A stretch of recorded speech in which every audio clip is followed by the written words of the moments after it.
This episode is brought to you by Prime Video. In the small town of Holland, Michigan, nothing is ever what it seems. Behind the tulip festivals and pretty houses lay dark secrets that threaten to tear a marriage apart. Nicole Kidman stars in this darkly twisted thriller about a wife and mother whose quest to uncover her husband's secrets may get her more than she bargained for. Holland, streaming on Prime Video March 27th. Hi, I'm Chris. And I'm Jeremy. And I'm Fergal. And we're from Movie Smash. Comic book movies are having a golden age right now with the MCU. Movies based on comics aren't necessarily a new thing, but they're a big thing. Join us every other Tuesday on Movie Smash. We explore these movies and find some hidden gems. Every other week, we revisit some of the best. And some of the worst movies based on comics or graphic novels. Was Green Lantern as bad as you remember? Heck no! Is Time Cop the most accurate time travel movie ever created? Absolutely. Was Mystery Men way ahead of its time? Should they be revisited? Should they be forgotten? Join us on Movie Smash and find out. Listen wherever you find your fine podcasts.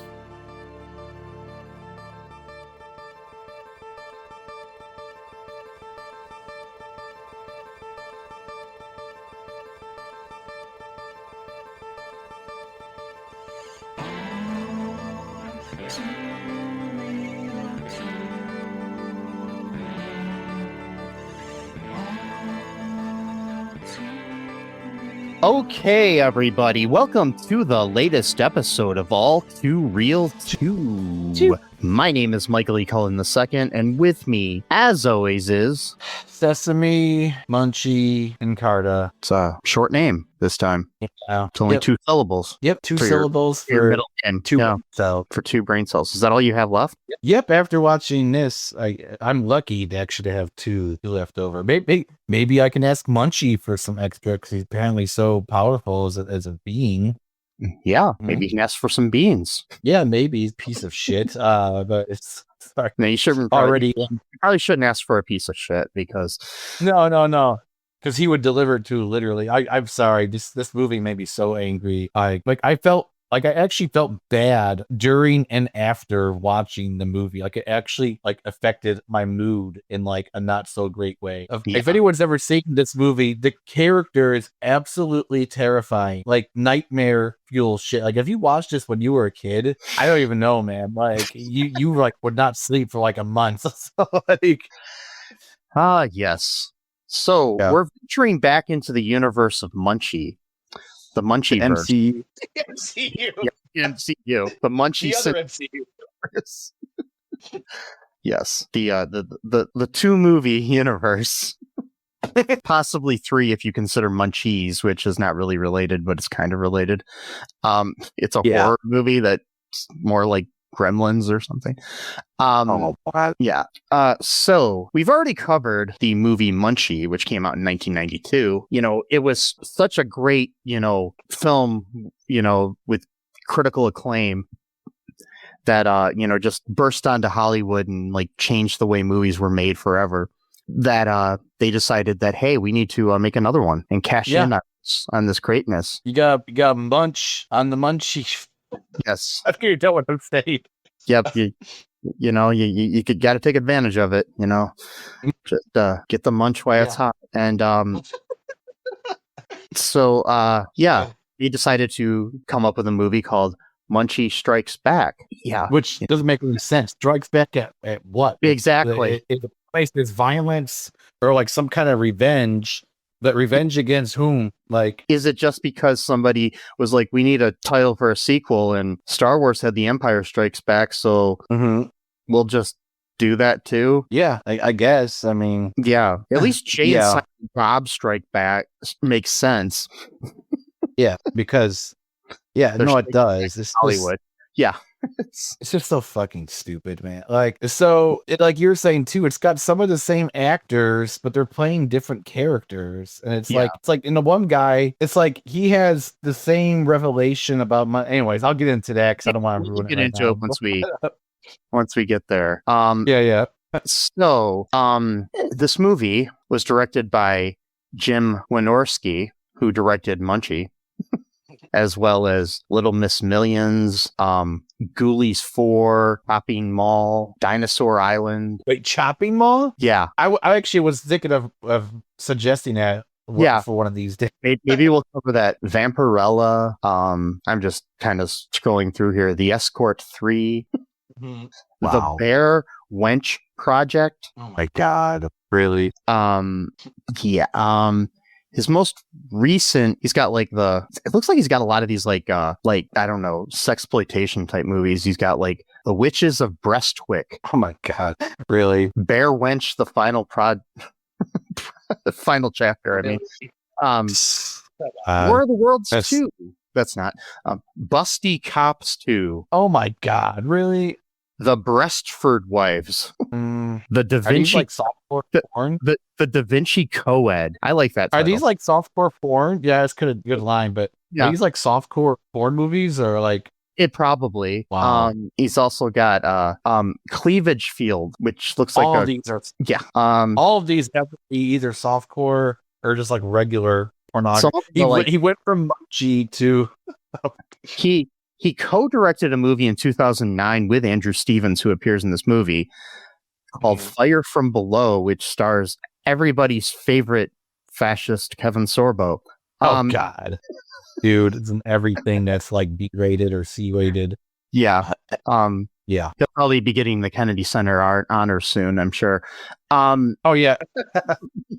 Yeah. Yeah, it looks like a lot of these like kind of softcore, like Attack of the 50-Foot Cam Girl. The last thing he directed was just recently. He's still making movies. This was in 2024. He made a movie called Dino Gator. What? Okay. Dino Gator. Get it? Because it's like a half dinosaur, half alligator, probably. Yeah. All right. Cool. And the cover has like Michael Madsen. It looks like he's in it in a cowboy hat with a gun, and he's standing in front of a big giant gator that has two bikini-clad women inside its mouth. Okay. Yes. This guy looks like a treasure trove of bad movies, but totally. It's like more power to him. I mean, if he's making money, yep.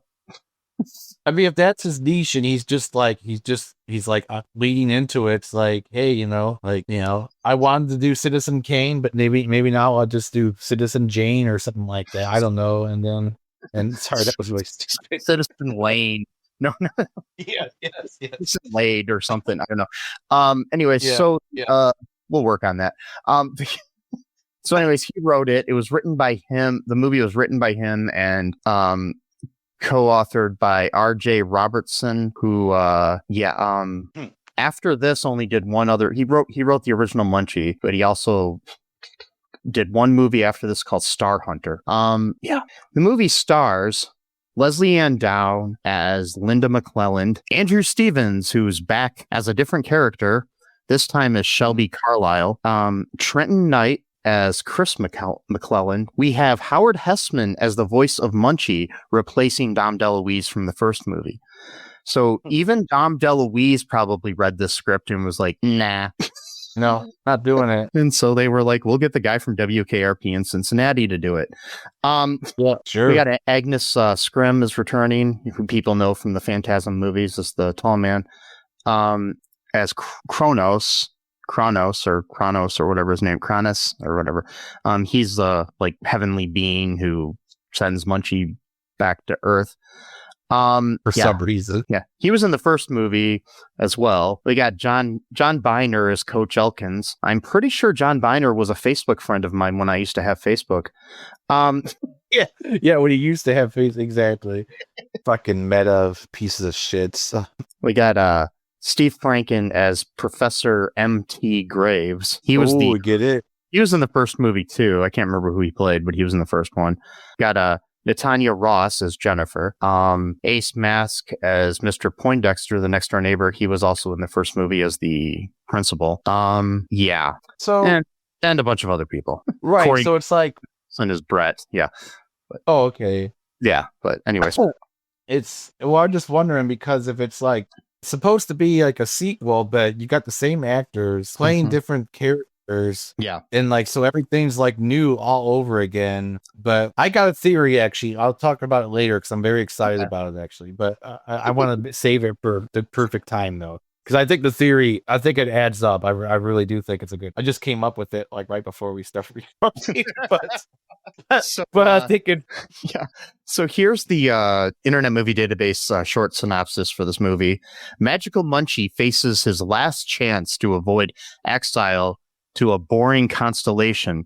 On Earth with the McClelland family, he tries to behave while helping solve their problems, but can't resist causing some trouble. Yeah. All right. All right. So initial reactions, which I'm pretty sure I can guess, to this movie.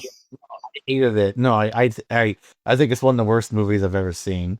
Really, genuinely, I think it's horrible. I don't like Munchie. I think he's a creepy little dude. He looks fucking weird. I don't know why they made him looking like that, because it's just like, even as an adult, if I saw that thing, I probably would just run away for dear life. I would not approach it. I don't mean to be crass here, but he looks like a ball sack with ears.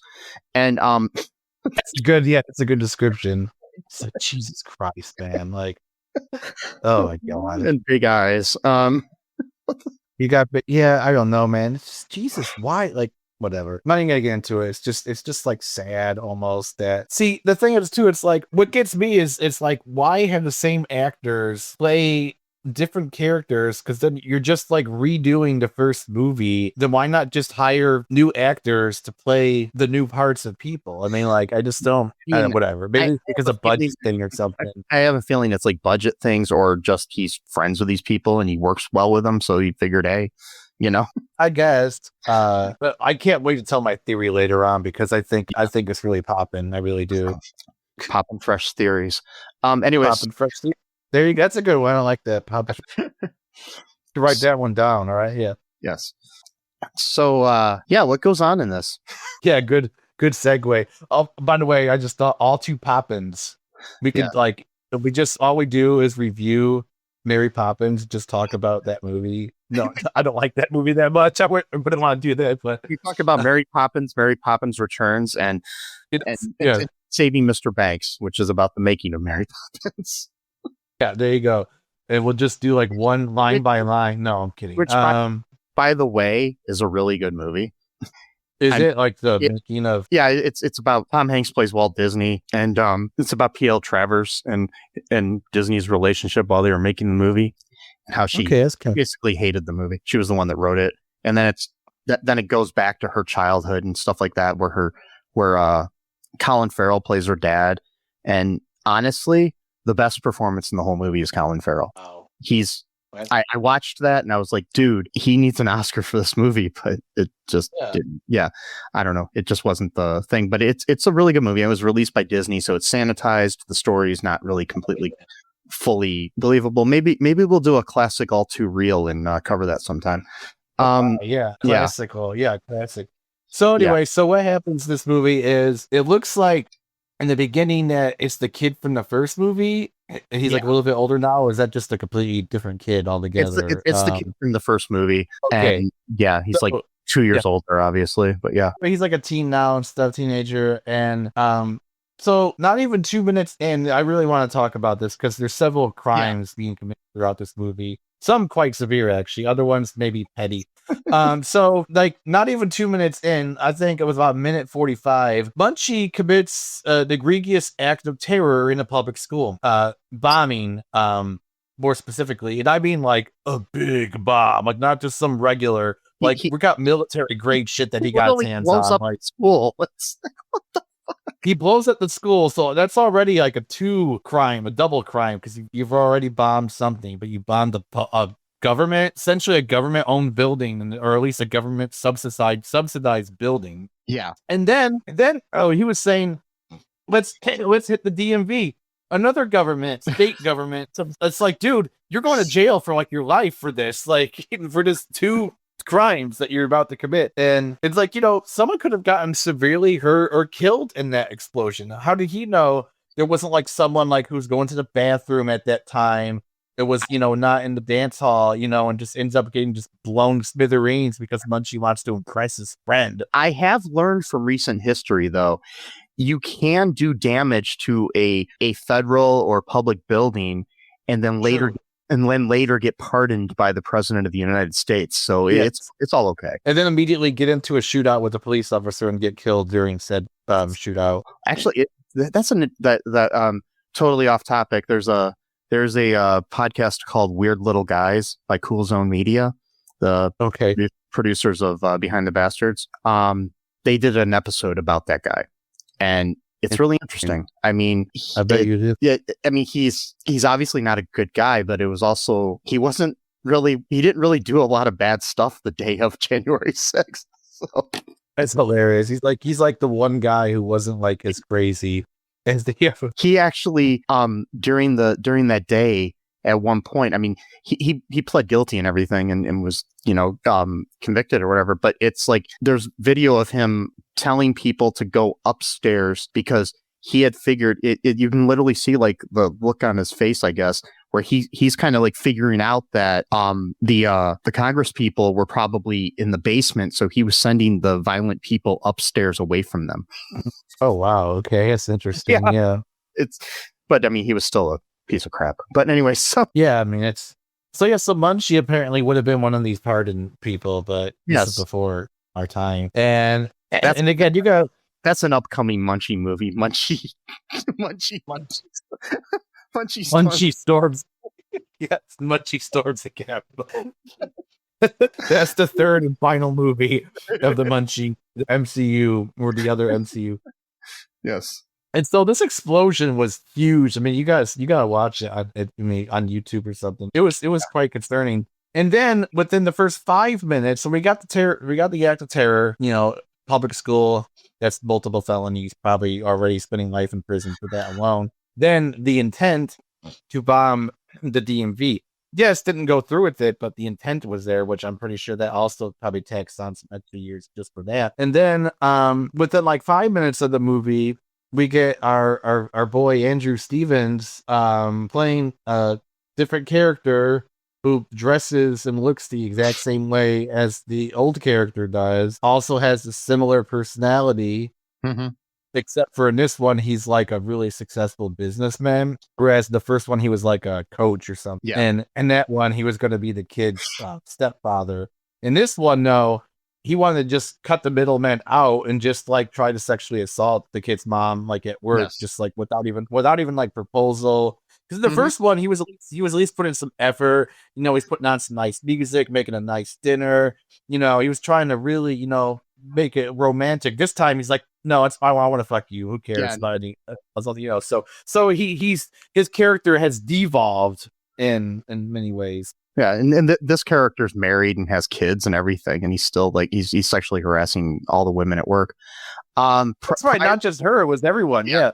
Prior to this happening, so Munchie gets taken up to heaven from the just bombed from the school because and Kronos is like presides over this celestial court in heaven, and which the court like includes Colonel Sanders and Marilyn Monroe and Elvis Presley for some reason, and Cleopatra.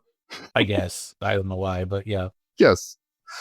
Why would Cleopatra have any connection with Colonel Sanders? I mean, like, it's just what? Yes, it's like I don't get it. I'm just curious. Oh, you're all good. Yeah. It reminds me of that scene from the Second Chance where they're like waiting to go to heaven or hell. Yeah. It did remind me a lot of that. I was just curious. I was trying to remember when Colonel Sanders died. He was 90 years old and died in 1980. So, yeah. Oh, okay. Yeah. So this movie was 94, right? Yeah, he was dead. I was just making sure because sometimes I get times like confused, and I was like, was he dead by then? And I was like, that'd be even funnier if he wasn't dead and they had him in this. Yeah, no, it was, I don't know. No. Of course, he was eating a piece of chicken to like get it, Colonel Sanders, get it. You wouldn't know without him eating chicken, right? No, I knew by the way he was dressed. Yes, I knew all of them. I knew Elvis Presley. I knew the Marilyn Monroe. I knew the Cleopatra. You didn't need to whatever. Sorry. He was they blame Munchie for a number of historical catastrophes and stuff, including the sinking of the Atlantis, the city of Atlanta. That's awesome. Good. The crash of the Hindenburg, the cataclysm of Mount Vesuvius, the meltdown of Chernobyl as well. Wow. Those are the ones that this guy's violent Munchie, dude. Yeah. So I guess blowing up a school isn't quite as bad as Chernobyl. No, this guy is out there creating environmental catastrophes all over the place. Radiation spilling out all over Russia to the point where there's certain places you can't even live in that city anymore. That city's sealed off, man. You cannot go there legally. I mean, him blowing up a school is just a footnote. I mean, it's not even. Yeah, it was him cutting back on the violence a little bit. He's like, okay, I've already done a lot of crazy shit. Maybe I'll just bomb a public school right now. Yes. That way I could sort of satiate my urge to, be violent towards humanity. Whilst I'm supposed to be helping humanity at the same time, but yet, which doesn't make any sense because later on in the movie, this movie is self-contradictory. So why wouldn't it be? It's a Munchie. And later on, when the guy's talking, the bad guy's talking to his history dude or whatever, he's like, so Munchie was from a race of non-human people that had magical powers, and they were behind all the great civilizations and stuff. But it's okay, but they all died, and Munchie was the only one left. Wait a minute. So Munchie's the only one left, which implies that either A, he just had some very, very good luck, which I guess is possible, or he's supposed to be the best of them, and then that's the reason why he survived. But yet he's they're off, yeah, I was say yet he's still responsible for the meltdown of Chernobyl and the Hindenburg crash and stuff. And sinking Atlantis, the mythical city that apparently existed but now doesn't. And so now in the MCU, the Munchie cinematic universe, Atlantis is canon. It's part of that. So so think about this. Really think about that for a moment. Just dwell on that for a second. You're in a world where Atlantis is canon. It existed at some point. It was a real city. It's not anymore, but it did at some point exist. And we're just supposed to sit with that and just think that's normal. See, I think Atlantis still exists, and it's just Atlanta, and people have been spelling it wrong. No, I'm sorry. It could. Atlanta might eventually go into the sea at some point. So maybe, I don't know, but no. I don't think it would be up that far. But yes. So I don't know. The first movie, he was in a treasure case or something. The guy threw him into a hole. Yeah, the guy was literally trying to get rid of him. So he locked him into a treasure chest and threw him down what looked like a endless hole that turned out to be some kind of I don't know, mine or something. Yeah. So. Yeah. So this just goes to show you how bad Munchie is at his job, that he's supposed to grant people wishes, but he's so terrible at it that the person's willing to just chuck them into a hole. And it's I don't even know if him granting wishes is part of his job as much as it is just something he can do. I see. Maybe he's not a genie so much. It's that it's that's the other thing too. So several crimes we've got terrorism, we got intent for terrorism on Munchies. I'm not even going to mention the other people's crimes. Yeah. All Munchies. And then theft is a big one, because it turns out that whenever anyone asks Munchie for something, he doesn't just produce it, he steals it from other people and then gives it to the... Yeah, I got a note about that later. But okay. I'll get to it when we get to that part of the movie. So Munchie is sent for unknown reasons at the beginning to go help this McClelland family, who the dad had died recently, and then the mom ends up losing her job because she doesn't want to move to New Mexico or Mexico City, Mexico. I don't know if it was where it was, but no, yeah, it was Mexico City. She doesn't want to move there and get raped every day by her boss.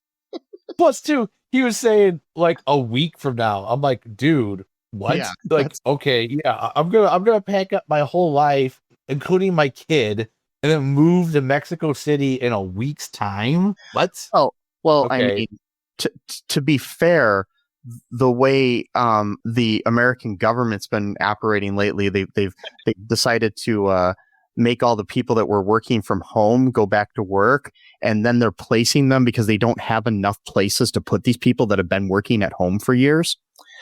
They don't have enough office space for them, so they're telling them that they have to go to certain places, which might not be anywhere near where they live, and then they'll tell them that they have to go back to work like a week or two from now. Yeah, that's just so fucking. I saw this Dystopian. poor girl on TikTok complaining about it. She's just like, I've been working at home doing my computer job for 4 years for I don't know what governmental thing she's working at, but she's just like, yeah, now they want me to go into the office somewhere that's like an hour and a half or something from where she lives. It's just like, You know what's sorry. Yeah. You know what's really fucked up about that is that everything that like America has said about like communism, like capitalism has actually done, like the fear. So like I remember there was when he said that, I was instantly remembered there was an old anti-communist propaganda leaflet or poster from like the 1950s where it's like, what if America turned communist? And then it shows like this guy, he's like standing behind a desk, and the guy's like, you have been assigned to factory 207 in Minnesota, Wisconsin.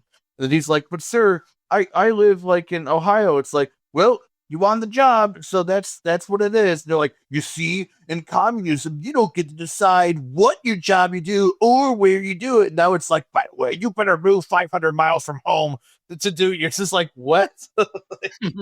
Okay, like you guys just proved your own point that you guys do the things that you fearmonger other people might do. You know? that's the way it is. Hypocrisy. That's the way it is for you and me. But if Munchie were real, I could ask him to like, hey, can you like deal with this problem a little bit? So- He fuck it up, but you know, he tried. Unlike the first movie where the kid finds Munchie, this one Munchie just shows up. Yeah, he just shows up this time because that's his new mission, was to help out. And wasn't that kid also the same actor from the first movie as well? No, It's not. Okay, whatever. no, he's a different kid, because remember the other kid was at the beginning of the movie. No, I know he's just a little bit older. Oh yeah, you're right. I don't know. Yeah. This kid reminds me of someone. I don't know who. Yeah, I but mean whatever. it's basically a copy and paste character, but Yeah, pretty much it's the same. You always got the dead dad in all of these movies. yeah, All these movies, almost every single one of them has this. yeah. I don't know if the dad was dead in the first one or divorced or what it was, but still, it was. Oh yeah, I yeah. can't So remember. what else happens? Because So- I'm kind of forgetting shit here. So he shows up, and it's like he's in the room, and he's basically kind of starts to show off and tell the kid that he can help him out. And the kid's the first thing the kid says to him is like, "Can you bring back my dad?" Oh my god, I know. It's like so sad. Yeah, it's like, okay. It's like, no, can't really do that. I'm like, okay, well, Yeah. fuck you. You said we could do anything, so you lied. I still don't understand the rules of Munchie's magic, though. So I'm just like, okay.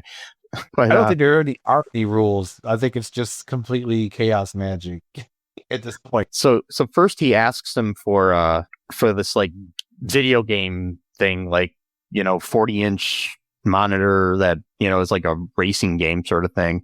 Yeah. And Munchie gives it to him, and then they're inside. They go inside the game, and he's like, the kids, they're like a plane bombing them and stuff, and he's almost killing the kid. Like, what the fuck? So then they get back, and here's some actual dialogue from the movie. The kid says, "Could you like get me other things? Anything I want?" Then Munchie says, "Sure. So you're Donald Trump, okay?" Yep, prophecy. I'm pretty sure the way that Donald Trump has gotten away with everything is the fact that he has Munchie. But No, seriously. He Yes. might have like his own Munchie somewhere. it's like, Probably locked in a cage, and "Hey, Munchie, can you help me get away with an insurrection?" yes, he can. He will. And he has already done so. to Can other people. half the country think it's okay to deport a bunch of innocent people? Yeah. Yes, Um, he's right on there. Okay. you somehow make it cool that I take away the rights of women and trans people. Yeah, cool. But Yeah, I mean, why not? Just do it. yeah, It's so can you make it stupid. so I can just blame everything on DEI and get away with it? Yeah, cool. No, because Munson seems like he's kind of a nice guy, though. Yeah, And like, it seems like he has more autonomy than like a genie does, like where he Yeah. just sort of like someone if he wants to. So I think Munchie would not let Donald Trump get away with a lot of the things.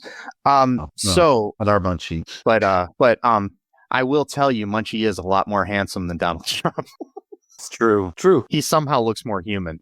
I know. So after that, the kid like wishes for all this shit, like from everywhere, and we're finding out throughout this that the stuff is coming from the mall, like. Because I'm in the first movie, like the kid wished for a pizza, and we actually saw the scene where the pizza like flies from an Italian restaurant to the kid's home, Yeah, I remember that. and the chef is chasing it with a cleaver, which I'm like, what are you gonna do? Anyways, so Yeah, I know. Weird.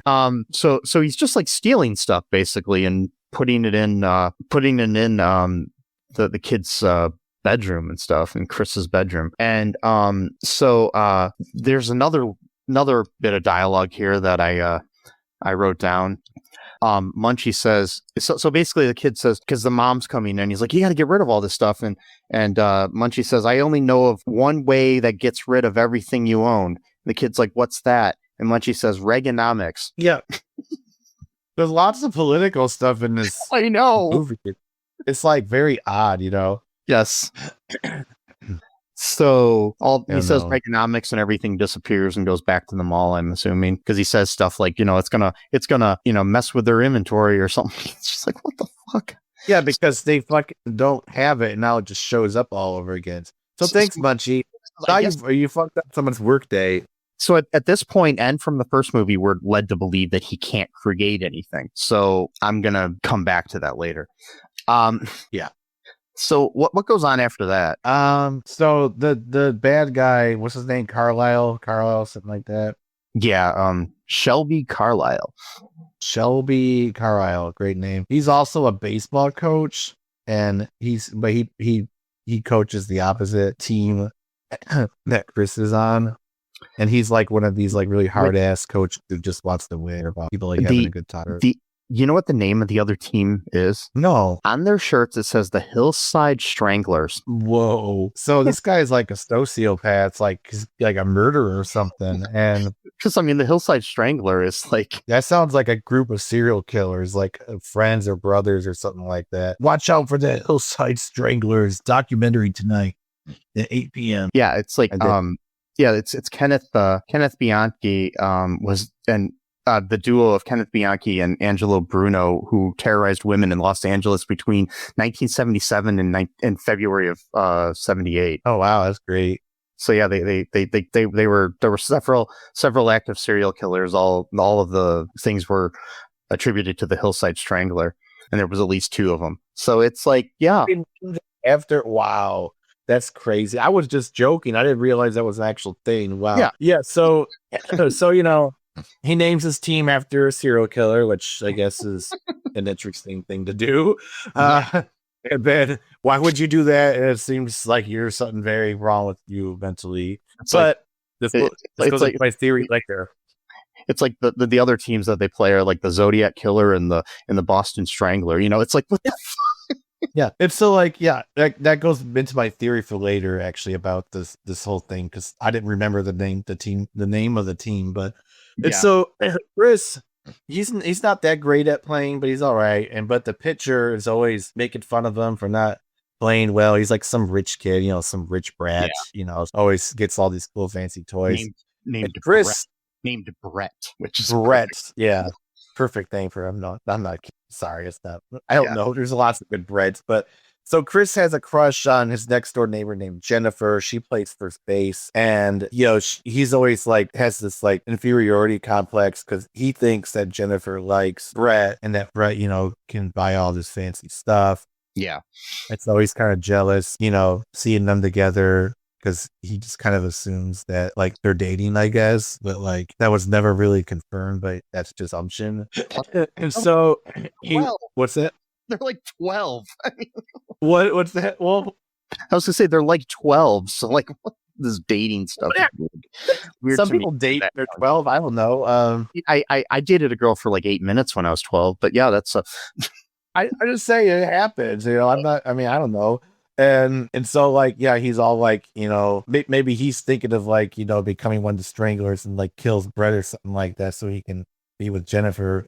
I don't know. But so like one of the things he asked Munchie, there's like a million things he asked him. I don't remember now because there's just so many weird things in this movie. Yeah. So he asked Munchie to help him win the base. No, actually Munchie just offers that for free on his own. Like he doesn't even he's just like, I'll help you all, dude. Like see, this isn't always like a wish situation. This isn't like, you know, right. Aladdin where you have to make the wish, you know. It's like you don't have to say like I wish that, you know, this happens. It's just like Munchie kind of observes the situation. Is like, oh, I can help this kid out if I do this, you know. So yeah, that's what I was saying before, is that like he has like more autonomy than like your typical genie does. Mm-hmm. Like he's his own person. I mean, theoretically he could just leave you too. Like, I mean, there's no like nothing holding him there except for now, because now he has to help this particular person. But and so far, by the logic of what we've learned from this magic, is he's not really a genie that just creates things.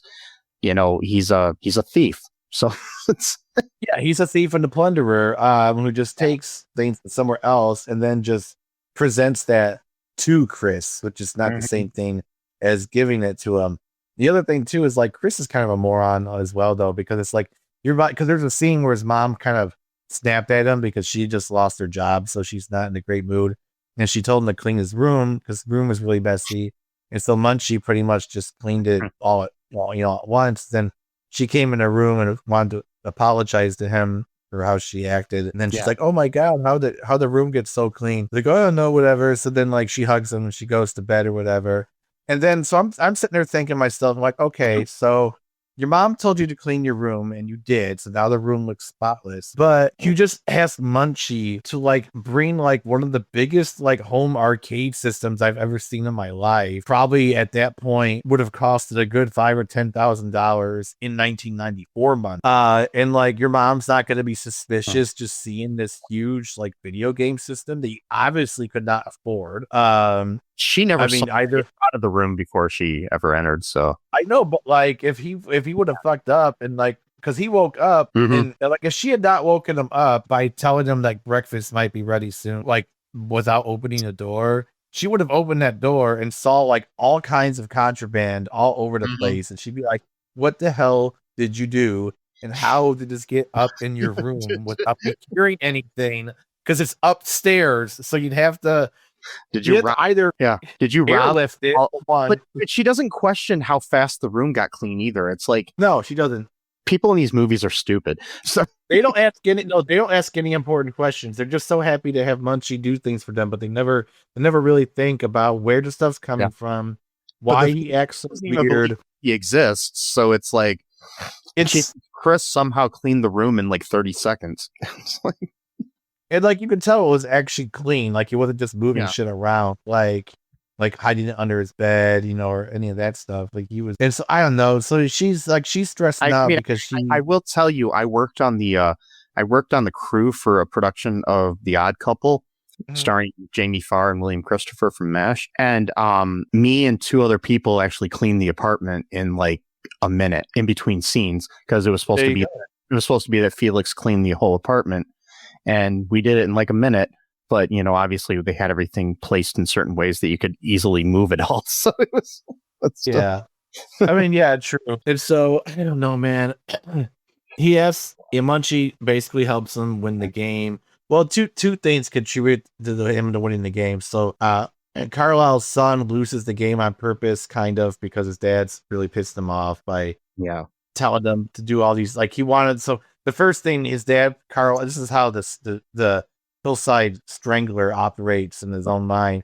He tells his son, a impressionable young boy who, you know, needs a lot of fatherly guidance. And then he teaches them to do something horrible as intentionally hitting the pitcher with as strong of a hit of the bat he can, so that he could permanently injure him, so he won't play anymore. So this is what this guy. The guy's sadistic. He's a sadist, really. I mean, who does that? Who tells your 12-year-old kid, I want you to potentially permanently injure this other kid for the rest of his life? Sadly, I think there's a lot more people that do shit like that than, these like macho dads that, are trying to relive their childhood through their kid and have no concern for other people because the lack of empathy exists in this world anymore.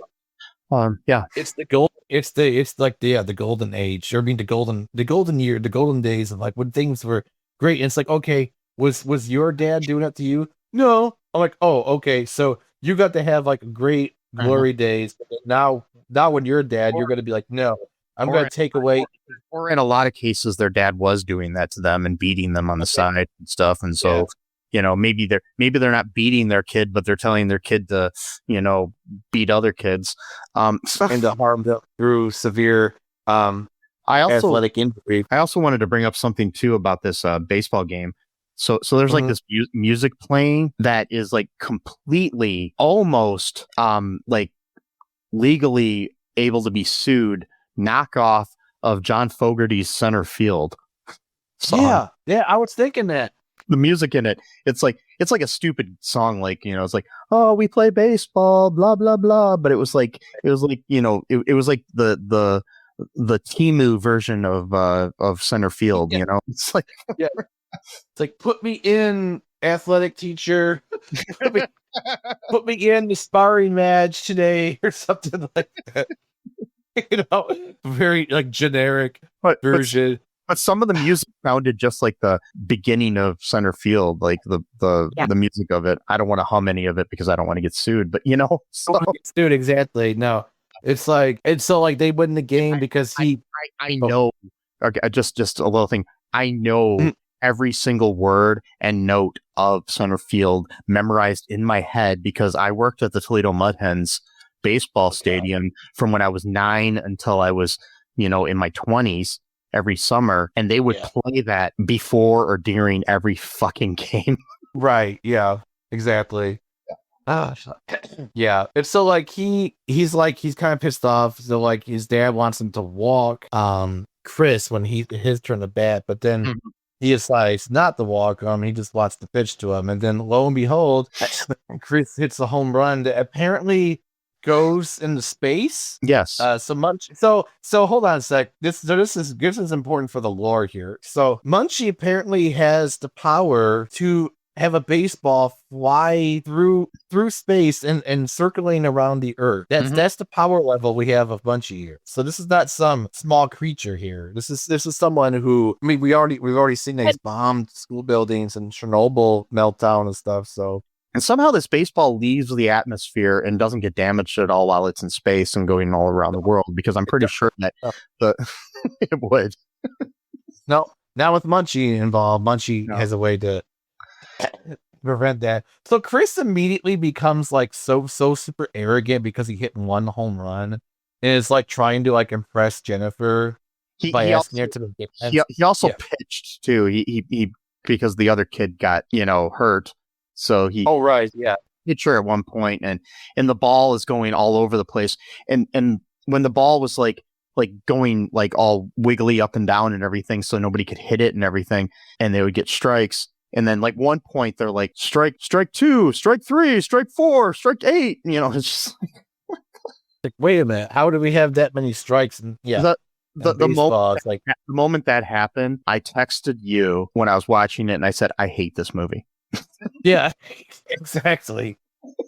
I hate this movie. It's terrible. It makes me so angry. And so like Jennifer calls him up right in the middle of his mom like crying about all the terrible shit's going on, and she's like, hey, Brett's parents won't let him come to the dance. They want him to rest now, so do you want to go to the dance with me? He's like, yeah, okay, mind you, I need this to people to know this. They live right next door to each other, literally next door neighbors. And for some reason Munchie gets the idea, I'm gonna have a limousine. I'm going to turn your car or someone's car in. So apparently Munchie also has the ability of transformation. Like that's where I was coming into this. Okay, he was able to turn a station wagon into a limousine. Mm-hmm. Every other time he stole something, why didn't he steal a limousine to make the magic consistent? No, somehow now he can do what they reference Cinderella. He asked the kid, have you seen Cinderella? He's like, yeah, we rented it one time or something. It's like, yeah. Call me. But Transfiguration is now a list. The second most famous Disney cartoon of all time. Like, I'm sorry, but yeah. Well, I mean, that's like that goes back to what I was saying. I think chaos magic is his thing. Like, it's not. There's no consistency. It's like he'll have to steal shit from the mall so a kid could play like a tricked out video game machine that's really just unnecessary. Why couldn't he just, if he can turn a station wagon into a limousine, why couldn't he just like, turn one of Chris's other toys into that video game system? It's again chaos magic. Munchie is like what you see is what you get sometimes to them. So then, but he also transforms himself into the limo driver, right? Yes, into a human. So now that's a new power that's just been released that we didn't know about in the MCU. That Munchie is now skilled in transfiguration. But what he's not skilled in is dubbing audio with the mouth movements. He's not. Yeah, it's not quite great. But my thing too with this is, so he chooses to look like that. Yes. Yeah. That was his choice. When he could look like a normal, like relatively handsome human man. So yes. So we need you to really understand this. Munchie looks this way intentionally. He's like, you know what? I could just look like a normal human man and not frighten anyone, or I could look like this freak of nature. And you know what? I'm going to go with that one because it's so much easier, right? Because that way, when people see you, they'll know that there's something fucked up. But if they see you as a human man, they won't think there's anything wrong with the situation. So like all these other times where he's out in public, where he could easily be seen, and he is seen by Carlisle a lot. It's like, why doesn't he just masquerade himself as this normal dude most of the time? I'm just like, and so they go to this dance, and again too, like they said, something like the school's close enough for them to walk to the dance. So there's no point. Like, think about it, your limousine ride is going to be what, like 2 minutes tops. Then if you know what I mean, like what can you do within those 2 minutes? Like, hi, you look nice tonight. Thanks, you do too. Would you like a drink? Sure. Oh, here we are. Like, it's just like you can't even finish your grape soda, which for some reason there's a big thing about. Ooh, grape soda is really refreshing. Like, really, I hate grape soda, but that's a whatever. That's like, just my. It's like, it reminds me of the song "If I Had $1 Million" by the Bare Naked Ladies, where they say, if I had $1 million, we wouldn't have to walk to the store. If I had $1 million, no, we'd take a limousine because it costs more. Right. Well, that's what it's about. So, because again, like, Chris already thinks he's like the second Donald Trump, or like a young, like he's wearing a fucking tuxedo with a bow tie. Already, I want to just beat him to death because it's such a, well, that was kind of really extreme. He looked perfectly fine. He looked perfectly fine in this like tweed jacket that he had on earlier. And instead they give looked better than all of the other kids at the dance in that, but Munchie puts him in like a James Bond outfit with a Rolex. It's like, and so like, yeah, he's sitting there trying to act like Brett because he thinks that that's what Jennifer wants, which again, rookie mistake number one, never try to act like someone else when you don't have that personality, and don't assume that the person who asked you out on a date, that she wants you to act like another person when she asked you. Like, what? That doesn't make any sense at all. Like, why? Oh, you know what? It's like, hey, if someone's like, hey, Matt, you want to go out sometime? I go, okay, cool. Oh, no, I got to make sure I act like, whatever, freaking Elon Musk or some shit. No, God, I hate that. Like, and it's like, well, no, I asked you to go out on a date because I like your personality. I didn't want you to do Elon Musk impersonations or whatever. And it's also good advice, to always remember, be yourself. I mean, you can always improve who you are, like not necessarily, but still stay true to who you are. Like, you can, if you have bad habits, you can overcome them and stuff like that. But it's another thing too. Like a lot of times people will get into a relationship where you want to, I don't know, improve your partner, like your boyfriend or girlfriend or non-binary pal. No, totally. You want to like take them and mold them into the perfect guy or girl or whatever that you want them to be. But it's, I've been in relationships like that where somebody's tried to, basically tell me that, oh, you've got to, I want you to act like this. And it's like, don't have a sense of humor all the time. And it's just like, but that's who I am. Right. It's like, I can't. I mean, yeah, exactly. That, yeah. Right. So she's sitting there getting actually really pissed at him for like acting like Brett. Like, so she's like actively like not liking this. Like, oh, I thought you were like cute and funny and stuff, and now you're just acting like Brett. And he's like, "Was that what you wanted?" I'm like, "No, that again, because you're a moron." Like, and so, so this is the crime number, I don't know, 70 so far of Munchie. So again, we got terrorism, multiple acts of terrorism, and intent. We have theft, plundering. So, and a lot of theft apparently, it seems like sexual harassment. What's that? Sexual harassment by a different character, but still, yeah. Well, yeah, I'm just talking about Munchie's crimes right now, but yeah, no, totally Carlisle's. But so now I think the next crime that Munchie commits is probably worse than the terrorism, the thievery, all this combined, because, and again, this is Munchie's idea himself. Chris didn't ask for it. Munchie, with his own brain, came up with this himself and is like, oh, people act like they like you, but you never know like what people actually think. So I'm going to give you the ability to read people's minds. So that's a huge invasion of privacy. I mean, there's no way to cut that any other way. I mean, we're talking severe invasion of privacy. It's like a mini scene where it's like that. What was that Mel Gibson movie where he could like hear the thoughts of women? What women want. Yeah, what women want. It was like it was like a little scene like that, except for he could hear what everybody wants, not just what women want. So. Right, but that movie too is even creepier because he's sitting there like listening into like the sexual thoughts of women and like trying to then like mold himself into that person, which again, very Munchie like type of idea right here, so that he could then have sex with them. Total invasion of privacy, like the worst kind. When I would stay at my mom's, and this was like before the Netflix and the internet and all that stuff. When I was younger, she had like a VHS that she had taped some movies onto, and that was one of them. And so was Conspiracy Theory with Mel Gibson. I think there was like, oh, that's a good one. Yeah, I like that movie. I mean, I don't like Mel Gibson, but it's a good movie. I mean, the thing is I don't like Gibson, but I can fully admit that he was a good actor. So, but unlike Kevin Sorbo, but But yeah, I used to fall asleep every night watching those two movies. That's hilarious. Yeah. Yeah. And so it's like, yeah, that movie, and like, yeah, Munchie did this technically to teach Chris a lesson, but like you can teach someone a lesson without invading other people's privacy. Like, you know what I mean? Like Munchie doesn't have to be like, oh, do you want to understand like human anatomy? I'm just gonna let you go into like a locker room and just like see people undress. It's like, dude, I'll make you invisible too, so no one knows you're there. I'm like, no, that's voyeurism. That's like another crime. So right there, we got plus two. In the first Munchie, there was a scene where he was in the locker room, right? I was gonna say, but knowing Munchie, if he says, the kid says, yeah, I want to know what a naked woman looks like, he would just like bring one to her. Exactly. He would just like take, so then we got kidnapping. So abduction. So that's another crime. But severe crime, actually.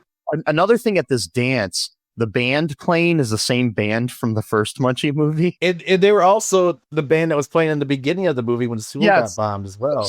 My theory is that there's only one band in the Munchie universe. I've got lots of theories cooking up too about the Munchieverse. It's not, none of it's pretty, none of it's good. I'm starting to think this is, anyways, I can't wait to get to my theory because I think it's going to tie it all together. But I forgot, talk about the grave guy when he visits this guy's. So before that, we have a scene where that's after that. So he goes to visit this professor who's named M.T. Graves. I'm going to say that again, M.T. Graves. He's like a professor, and he's at this like magic shop or something. I don't know what the hell it was. I wasn't even sure. But he somehow he talks about how he wanted to get a poison dagger when he was in the 3rd grade, and Graves remembers this. And I'm like, there's no way that Carlisle looks exactly like he did when he was in the 3rd grade. Now when he's like 45 or whatever.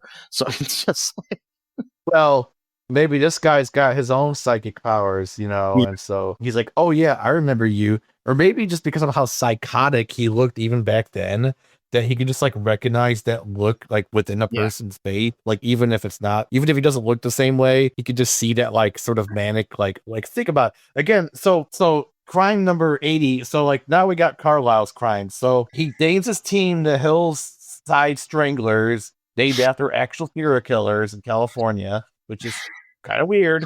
Like, I mean, like, I wasn't like, I mean, if I had a baseball team, I wouldn't call myself like the Ted Bundy Chokers or something like that. It's like,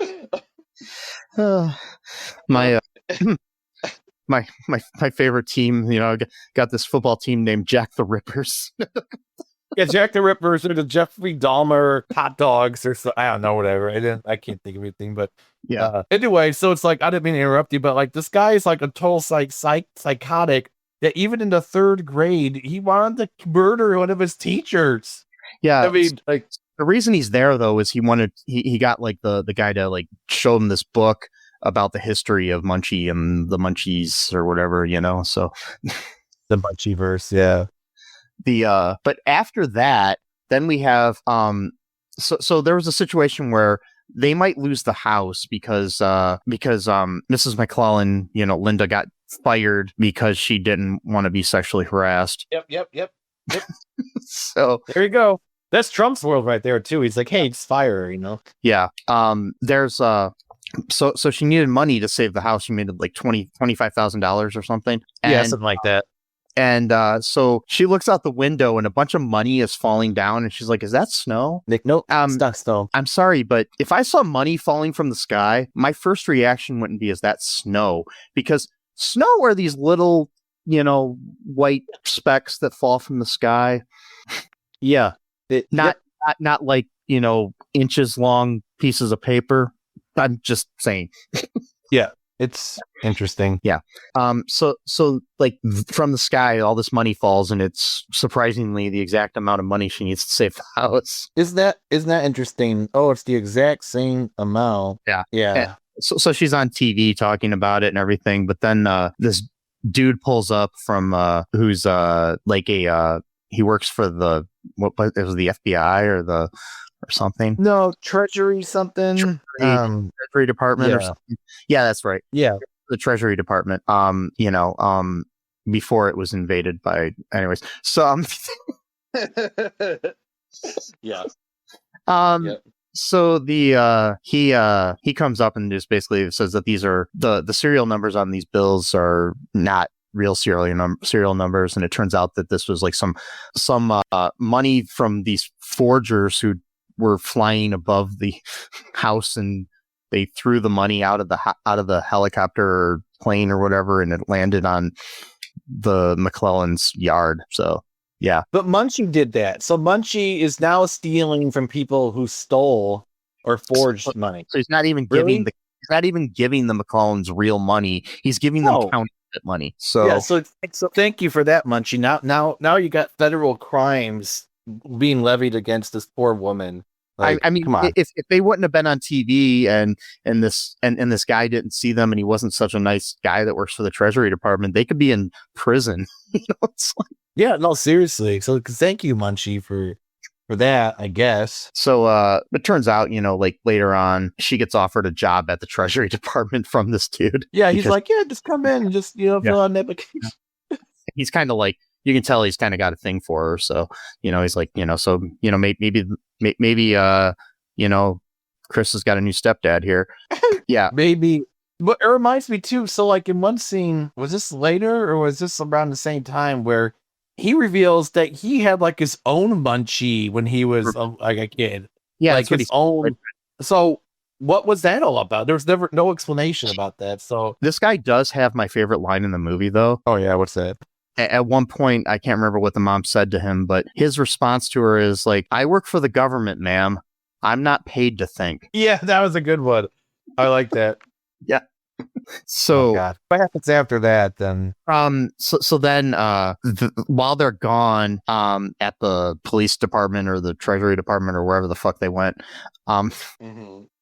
Carlisle comes in, he tries to steal Munchie, and there's this whole like mini Home Alone segment. Like it's basically like Home Alone. Yeah. Because like Munchie's like, putting marbles on the ground and hitting the guy in the head and making his hand catch on fire and all this other shit. It's just like basically So like derivative. Yeah, it's completely derivative of Home Alone. What year did Home Alone come out? Home Alone came out, I think, in 1990. Yeah, that's what I was wondering. But was this the same thing that happened to Carlisle in the first movie? I mean, he had a different name in the first movie, but like the same shit going on in the kitchen, like Andrew Stevens' character, I don't think the kitchen stuff happened, but I do know that he tried to steal, and then there was a car chase and everything, and now we have another car chase in this movie too. I can't wait to give my theory. This is going to be so awesome. Okay, go ahead. So he ends up knocking Munchie out with some potatoes. And well, how would that have anything to do? It's about kryptonite. So potatoes are like a thing that stops them. Like I don't know if that was just a random line or what, but he did get hit in the head. He got hit in the head with these heavy potatoes. So I mean, that would knock you out. He puts them in a garbage bag, just like the first movie. Yes, and steals them and takes them in his car.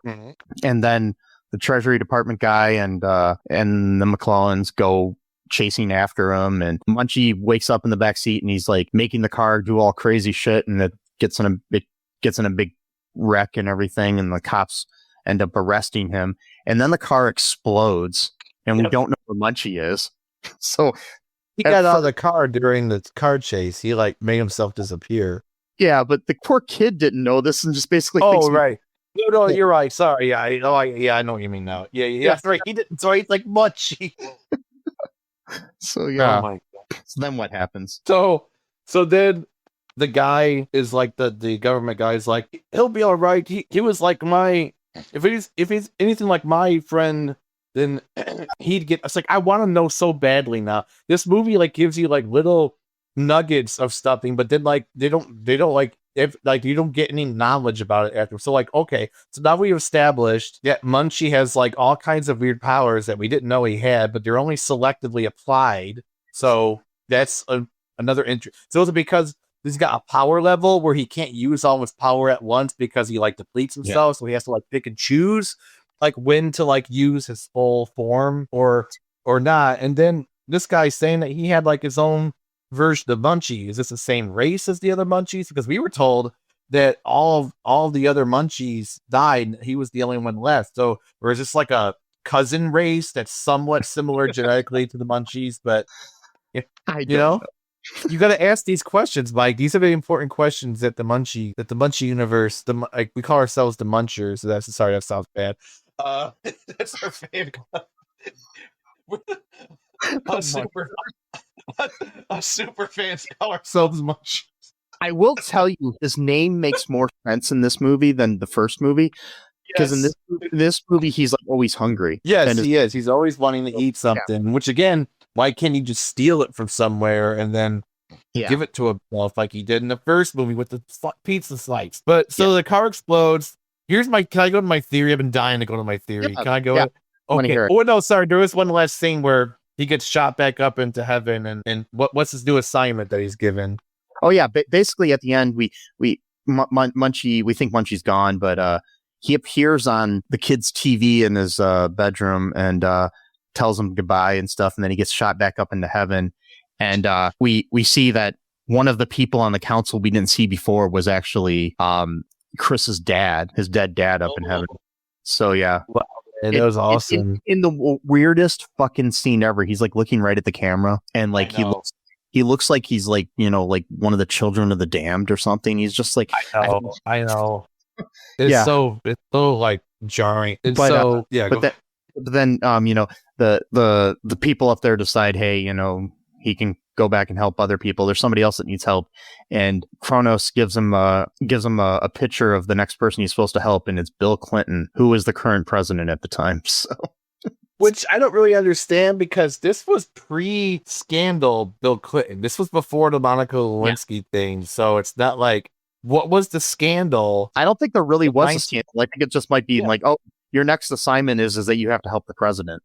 Like, I guess that was like just supposed to be some funny or whatever, some funny thing they did. Yeah. Okay, so here's my theory. I've been dying to talk about it because I think it ties everything in the MCU. All right, so we got Carlisle. Same actor, but he played a different character in the first movie, right? Similar personality traits, different professions, but pretty much the same type of person. In the first movie, he breaks and enters. He gets assaulted by Munchie for doing so. This movie, he breaks and enters, gets harassed or assaulted by Munchie as revenge. Mm-hmm.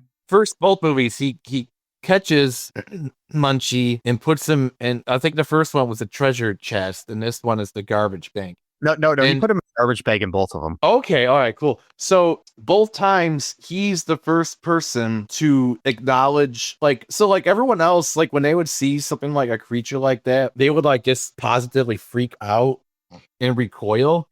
He actively lunged towards Munchie at the end of the first one. Like he just immediately went into like acceptance mode. Like, oh, this thing lives with us on Earth. I'm totally fine with that. This is my new reality now.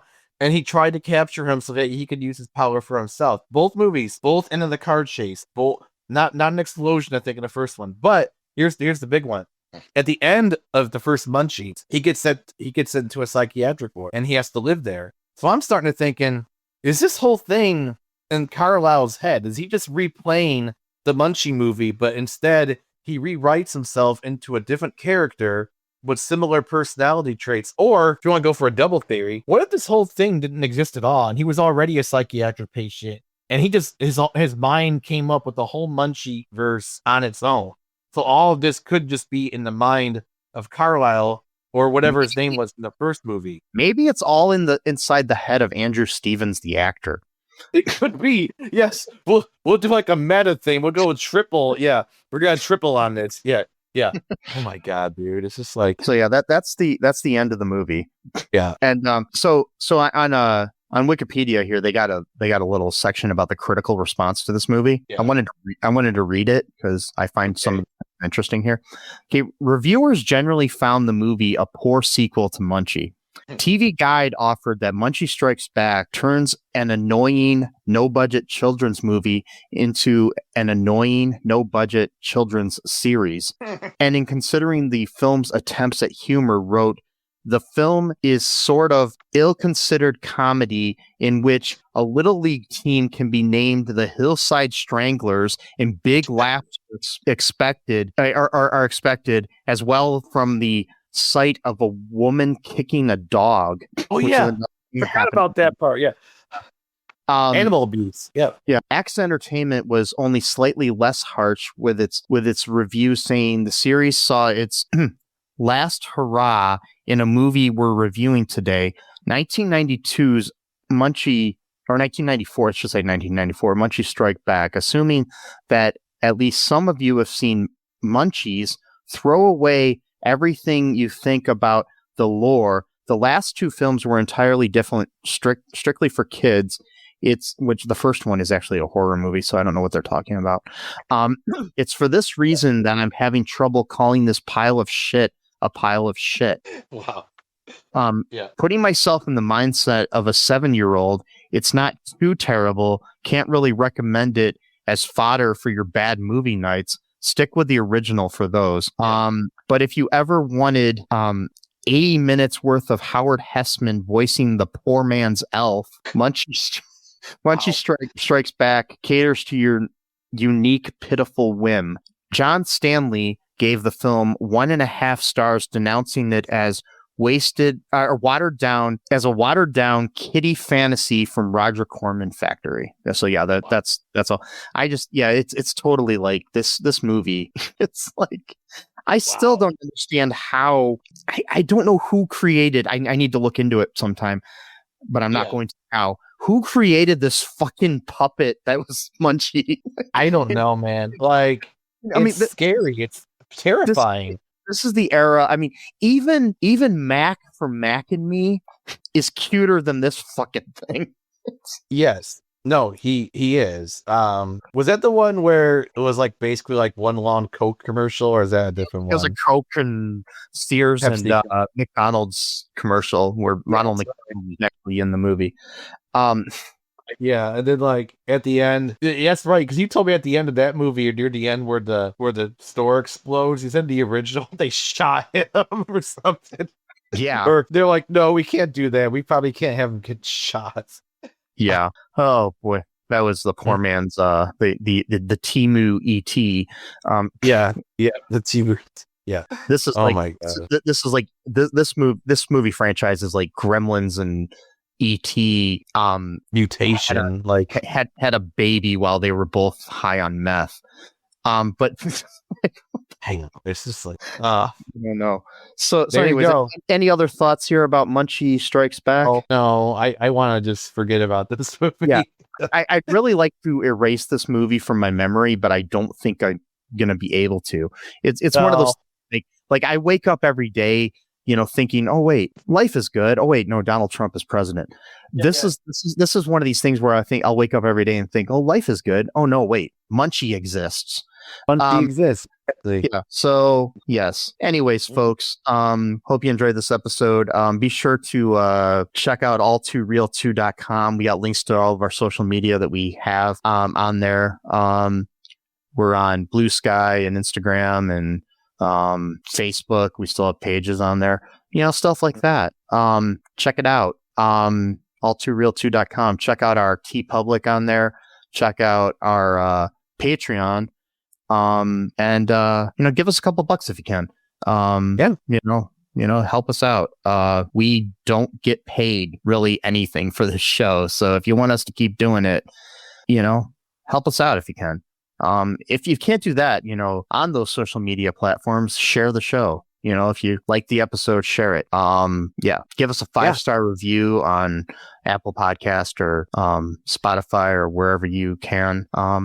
And just so you know, subscribe to us anywhere you can, including YouTube. We do have a YouTube. It's just the episode's audio there, but still, it's a YouTube. And, do it up, folks.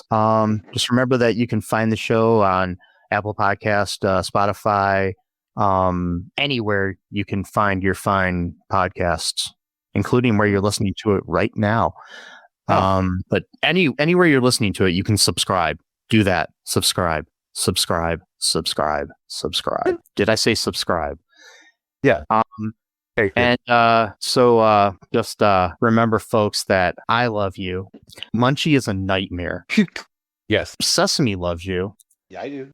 Trans lives are human lives. True. No human is illegal. Yeah. Black Lives Matter. Free Palestine. And until next time, bye-bye. Thanks for listening to All Too Real 2 podcast, a Cullen Park production. Produced and edited by Michael E. Cullen II. Music by Matthew Hawes. Subscribe and share the show. Visit us at cullenpark.com.